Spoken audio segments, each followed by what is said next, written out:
Almost 3 miles below this formation of American flying fortresses, there lies Marienburg in East Prussia. Up to this moment, one of the most important cogs in Germany's war machine. The specific target on which this lead bombardier is lining up his bomb sight is the Focke-Wulf 190 plant. Up to this instant, this aircraft factory has been accounting for almost 50% of Germany's total FW-190 fighter assembly. Bombs away. Tons of bombs rain down in a tight pattern of destruction. This, remember, is no area attack. It is an assault on one single target, and any bomb that falls outside that target has failed to achieve its purpose. The assembly of fighters in this Focke-Wulf factory has come to a sudden and violent end. To many, the bombing of Germany probably seems to be little more than a series of capricious adventures, one attack unconnected in any way with the one that preceded it or the one that will follow it. It is easy for the average citizen to envision the positions of ground armies because of maps like these, which make the positions of the contesting forces quite clear. It is harder to express so graphically the progress of a bombing program. Yet there is a real line in this battle of Germany, not a geographical front, but an industrial one. In the British Isles, there are the Allied air forces. On the European continent, we have Regensburg, Marienburg, Bremen, Oschersleben, Warnemünde, and Kassel. These are the major German fighter assembly plants, and as such are actually the center of Germany's industrial defense line. However, these are only the places where the aircraft is assembled into the finished fighting machine. Component parts for German fighters are made at Anklam. Here's a real line in this battle of Germany, not a geographical front, but an industrial one.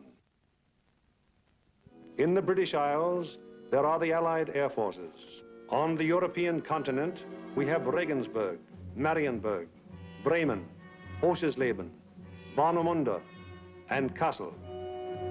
These are the major German fighter assembly plants, and as such are actually the center of Germany's industrial defense line. However, these are only the places where the aircraft is assembled into the finished fighting machine. Component parts for German fighters are made at Anklam, the Weser-Flugzeugbau works at Bremen, the great Hedderheim propeller works near Frankfurt, the aircraft tire factory at Hanover, the CAM ball bearing plant at Paris, and the ball bearing factories at Schweinfurt. Obviously, an assembly plant can't operate if other plants aren't building the parts from which the enemy planes will be assembled. Hulls produced 29% of all German synthetic rubber production and is in fact responsible for 18% of our entire supply of rubber, natural or synthetic. At Bochum, there's a great steel plant producing high-grade aviation steel. Herøya, up in Norway, is a great producer of aluminum and magnesium, metals which figure importantly in aircraft production. At Ham, there are great railroad marshalling yards, having a capacity of 10,000 freight cars a day. Much of the tonnage handled here is closely connected with the manufacture, assembly, maintenance, and repair of enemy aircraft. And so it is all over Germany and occupied Europe. Everywhere there are plants and installations that contribute directly or indirectly to the making of German aircraft. Industrial bastions which must first be ripped apart before the enemy's armies can be destroyed. The smashing blows by the Allied air forces at Hulst, Herøya, Regensburg, Schweinfurt, Hanover, and Frankfurt have had the result of piercing the German industrial line to the extent of 37.5% of estimated single-engine fighter production in September of 1943. If this rate of drop continues, there can be only one result: the eventual disappearance of the Luftwaffe as a defensive force. But these attacks have had other far-reaching effects. For instance, in January of 1943, just when the 8th Bomber Command had started daylight attacks against Germany proper, 42% of the German fighter strength was concentrated in Western Europe, 33% of it in Russia, and 25% in the Mediterranean area. After 10 months of American bombers appearing by day over Germany, the figures line up more like this. On the Russian front, 19%. In the Mediterranean area, 12%. And in Western Europe, 69%. Germany thought it was urgent enough to withdraw fighters from 2 important theaters, all in a vain attempt to save their crumbling industry from the grim, destructive blows of the British-American bomber offensive. That is why the Battle of Germany is being fought. Now we come to the problem: how are the targets selected?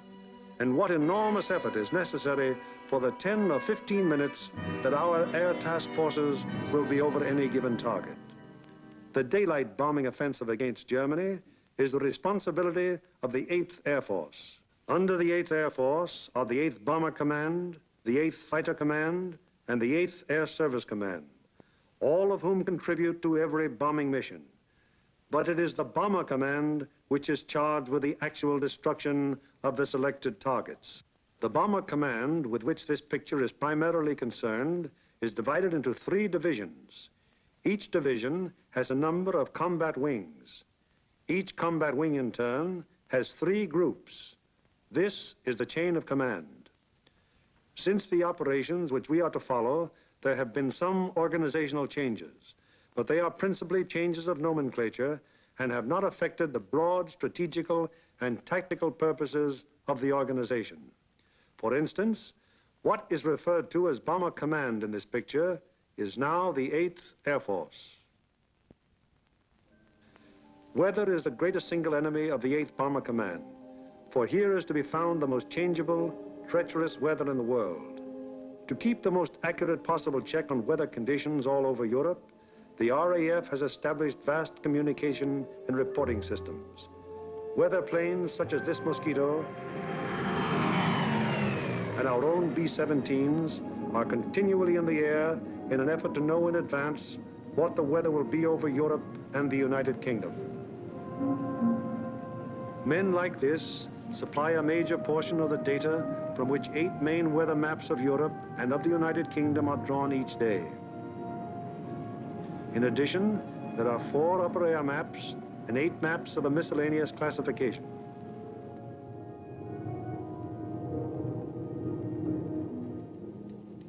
In this room, all weather information is collected, coordinated by the RAF, and sent out by teletype to every responsible command.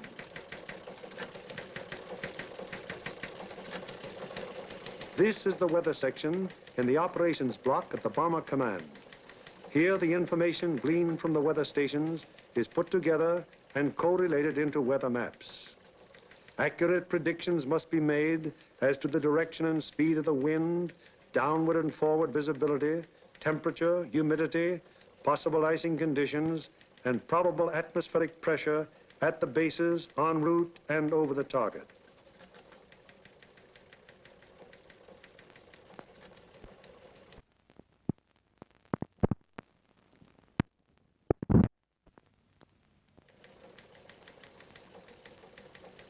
Upon the findings made in this room will depend whether or not there will be an American bombing of a German target tomorrow.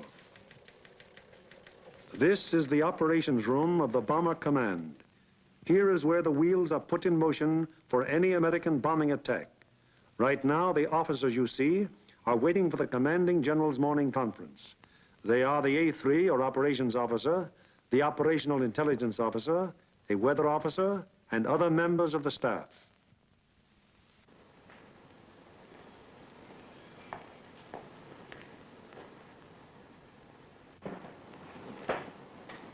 What's the weather prospects today, Major?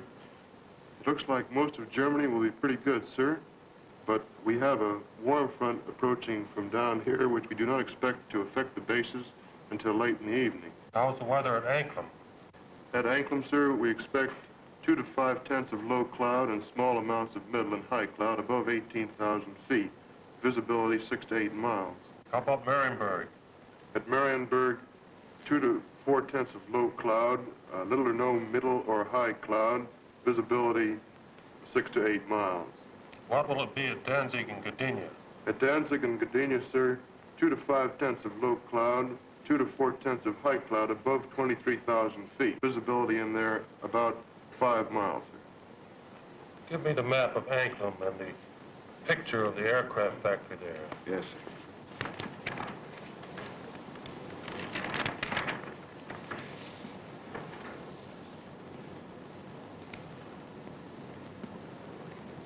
All right, Marienburg, the Focke-Wulf factory. Yes, sir.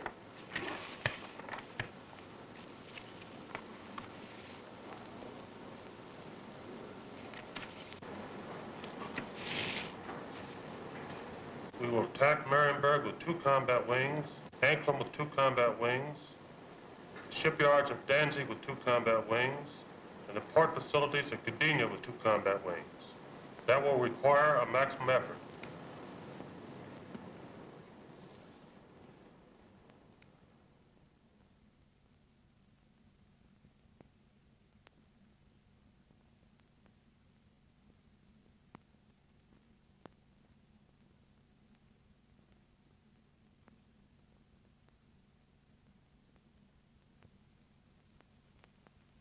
Now the various specialist officers then go into action.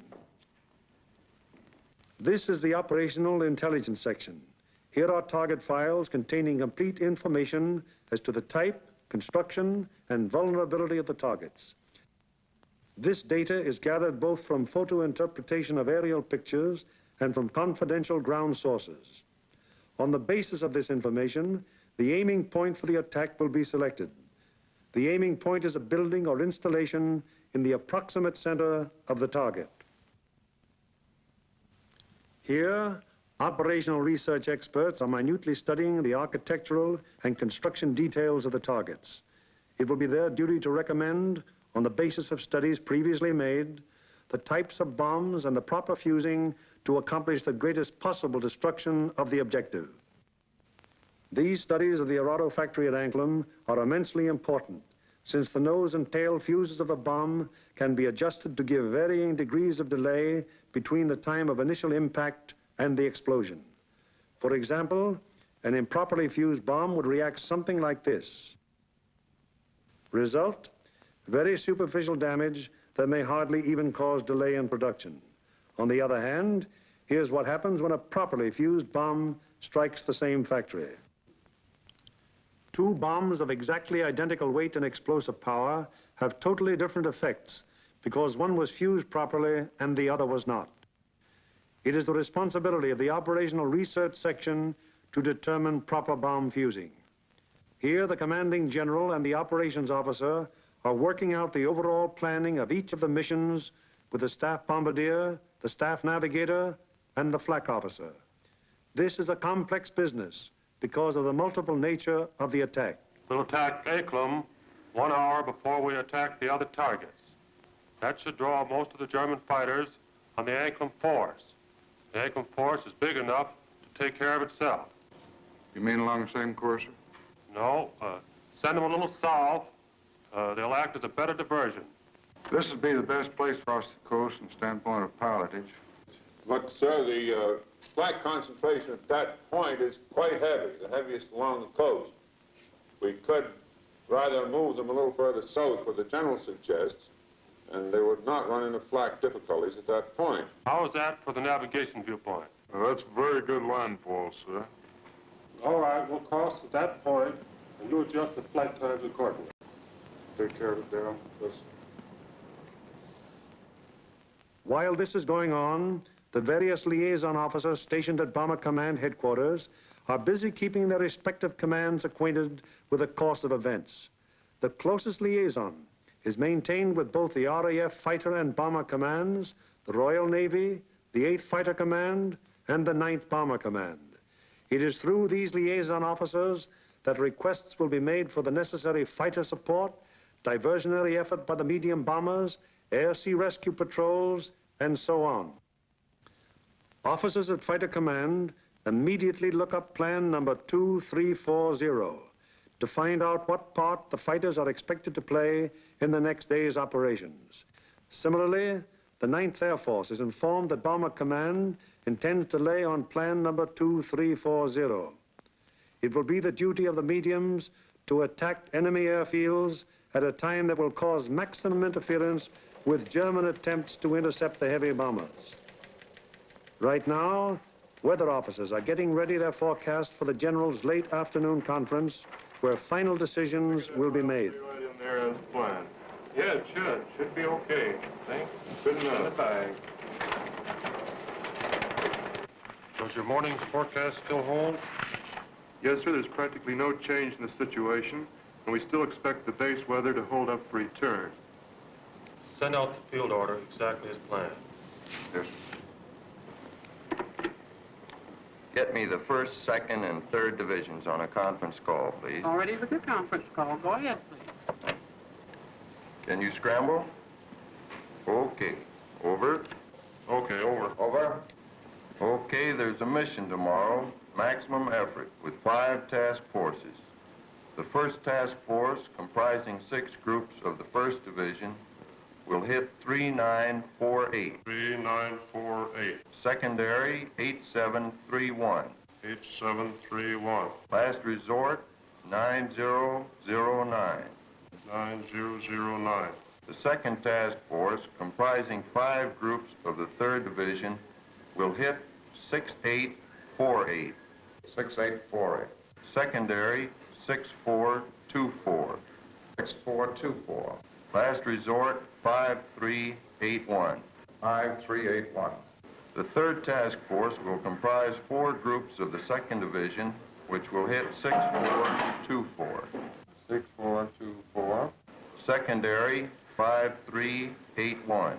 5381. Last resort, any industrial target of importance in Germany. Okay. The 1st and 3rd Divisions will each dispatch 1 air... The field order now goes over the teletype to all interested units and command. The first step has been taken in the sequence of events that will finally result in bringing our planes over the targets and discharging their bomb loads.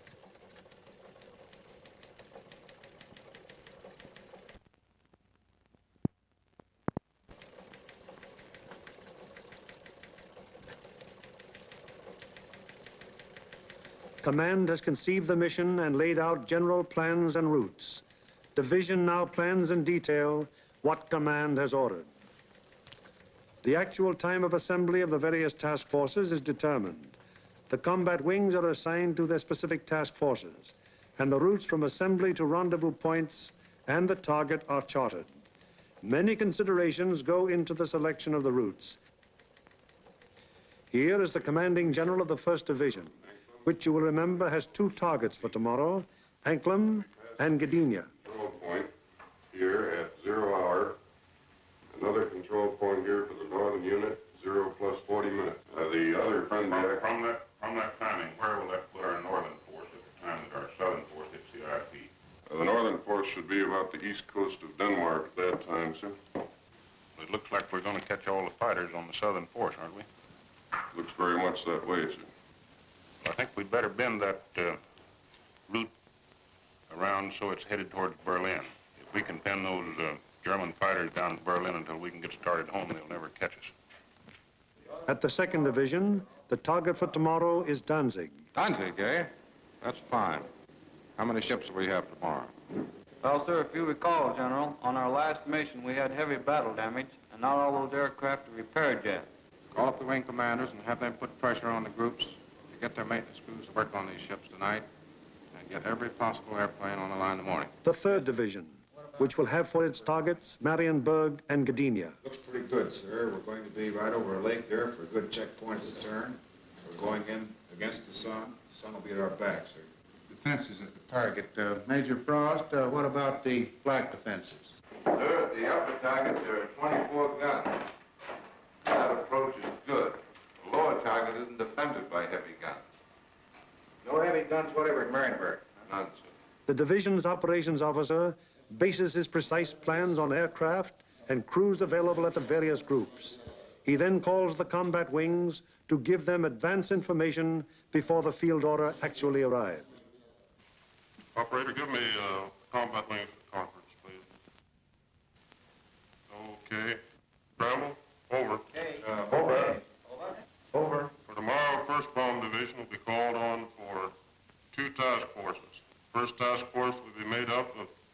combat wings on targets 3948, 8731, 8731. last resort 9009. 9009. Lead group in this task force. Okay, ready to scramble? Over. Okay. Over. There'll be a mission tomorrow, and I want 2 groups from each combat wing. The target will be primary 6424. 6424. Secondary 5381. 5381. The last resort will be any industrial target of importance in Germany. Okay.